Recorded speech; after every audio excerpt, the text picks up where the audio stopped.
जय माता की। रामचरितमानस की अगली श्रृंखला में आज हम दूसरी चौपाई लेकर आए हैं। रामचरितमानस जो मैंने लास्ट वीडियो में भी बताया था कि अपने आप में एक सिद्ध ग्रंथ है। इसकी एक एक चौपाई मंत्र के बराबर है और हो क्यों ना, क्योंकि रामचरितमानस जो है वो भगवान राम जी का चरित्र है। जो भगवान का चरित्र हो और वो सिद्ध ना हो, ऐसा हो ही नहीं सकता। इनकी चौपाई को सिद्ध करने के लिए आपको कोई पुरुष चरण, कोई अनुष्ठान की आवश्यकता नहीं है। एक एक चौपाई स्वयं सिद्ध है और लिखी भी सिद्ध पुरुष बाबा तुलसीदास जी ने है। वो बाबा तुलसीदास जी जिन पर श्री हनुमान जी का विशेष अनुग्रह था, जिन्होंने साक्षात भगवान को अपने समक्ष से देखा था, अनुग्रह को प्राप्त किया था। ऐसे सिद्ध संत की जो लिखाई है, जो वाणी है, वो कैसे सिद्ध नहीं होगी।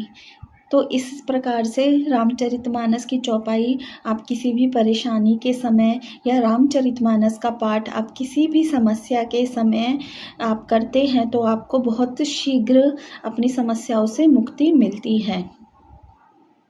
जिस घर में रामचरितमानस का पाठ होता है वहाँ सदैव खुशियों का वास रहता है। सब कुछ सुंदर सुंदर होता है। राम जी और भगवान हनुमान जी की वहाँ पर विशेष कृपा रहती है। आज के समय में बच्चे कहना नहीं मानते हैं, पेरेंट्स को उल्टा जवाब देते हैं।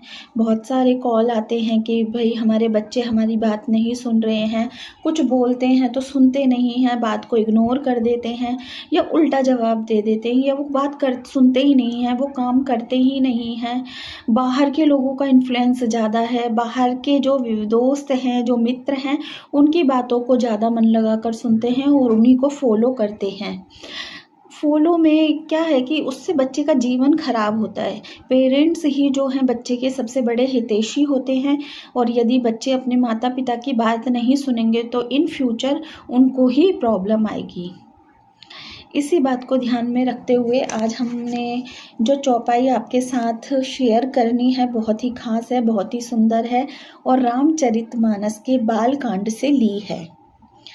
रामचरितमानस के बालकांड में एक बहुत सुंदर चौपाई है। प्रातःकाल उठ के रघुनाथा, माता पिता गुरु नावई माथा, आयुष मांगी करही पुर काजा, देखी चरित हर्षई मन राजा।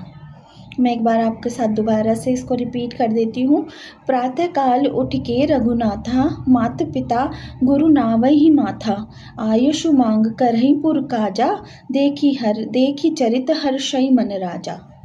आप इसको 11 बार पढ़ेंगे, किस बार पढ़ेंगे तो आपको याद हो जाएगी।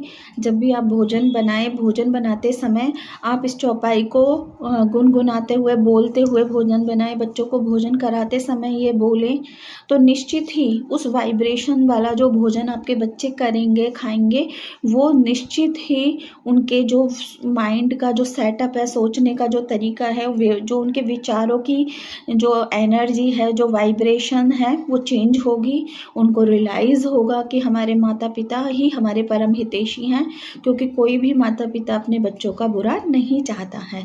तो आप इस चौपाई को कंठस्थ कीजिए और खाना बनाते समय या आप अगर नॉर्मली पूजा के समय भी आप इस पाठ को जाप कर सकती हैं, अपने बच्चे के लिए संकल्प ले सकती हैं। तो निश्चय ही वो आपकी बात सुनेंगे, घर में एक खुशी का माहौल होगा। जब भी रामचरितमानस का पाठ करें तो भगवान राम जी के साथ सीता मैया, लक्ष्मण जी और भरत जी, साथ में हनुमान जी को प्रणाम ज़रूर करें। तुलसीदास जी को भी प्रणाम अवश्य करें। मैं दोबारा से एक बार आपको चौपाई बता देती हूँ। प्रातःकाल उठ के रघुनाथा, माता पिता गुरु नावई माथा, आयुष मांग करी सब काजा, देखी चरित हर्षई मन राजा। यानी कि प्रातःकाल उठकर भगवान रघुनाथ, माता पिता, सबसे पहले वो उठते हैं तो सबसे पहले अपने मम्मी को, माता को, पिता को और अपने गुरुदेव को जाकर प्रणाम करते हैं, उनके चरणों में नमस्कार करते हैं, उनके आगे सिर झुकाते हैं।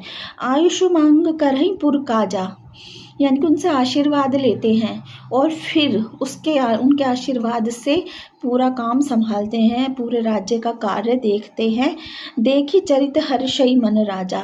और ऐसे सुंदर संतान को पाकर भगवान जो अपने कर्तव्य का पालन कर रहे हैं इतने अच्छे तरीके से, उसको देख देख कर उनके पिता जो हैं दशरथ जी बहुत हैरान भी होते हैं और अपने मन में बहुत हर्षित भी होते हैं। आपके बच्चे भी यदि आपकी बात सुनेंगे तो आपको भी बहुत हर्ष होगा और आप इस चौपाई को पाठ करके इस प्रयोग को करेंगे तो निश्चित ही आपको भी हैरानी होगी, आपको भी जीवन में बदलाव आएगा, जिससे कि आपको एक सुंदर सरप्राइज़ कह लें, सुंदर एक अनुभूति होगी। आशा करती हूँ आप इसका ज़रूर पाठ करेंगे और कमेंट्स के मुझे बताइए कि आपने पाठ किया या नहीं किया। हमारे चैनल को सब्सक्राइब कीजिए। ये ऐसे उपाय हैं जो हर कोई इजीली कर सकता है। इसके लिए बहुत बड़ी लंबी चौड़ी पूजा पाठ विधान की ज़रूरत नहीं है। इसीलिए आप अपने जो फ्रेंड्स हैं उन्हें भी इसे शेयर ज़रूर कीजिए। जय माता की।